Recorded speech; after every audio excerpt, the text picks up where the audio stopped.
এটা হচ্ছে ড্রেসটা, এটা হচ্ছে সুন্দর একটা হচ্ছে ইয়া কালার ভিতরে, হলুদ ফুলের ভিতরে গলাটা টানা করতে, দেন এটা হচ্ছে হাতা, জাহাঙ্গীর গেটের সামনে।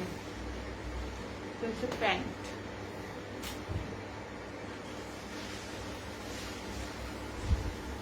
এটা হচ্ছে ওনা। এগুলো যদি এক পিস করে আছে, যা যা নিতে চাচ্ছেন তাতে অর্ডার করে ফেলুন। নিউ কালারফুল ড্রেসেস আমরা যেখান থেকে লাইভ করছি সেখানে অর্ডার করবেন, কিন্তু অন্য কোনো পেজে অর্ডার করবেন না, মানে এখন অনেক অনেক অনেক ফেক পেজ তৈরি হচ্ছে, এই জন্য জোরে কথা বলো, ফেক পেজ না। জোরেই তো কথা বললাম, আমার কথা কি শোনা যায় না? এখনকার লাইভে যত থ্রি পিস দেখালাম সব থ্রি পিস পেয়ে যাবেন আপনারা 575 টাকা করে। সব থ্রি পিস পেয়ে যাবেন। টিকারটা আর ভালো লাগে না, 1 মাস পর পর তাই পরিশোধ বেনি করলেই হয়েছে। পোলা মানে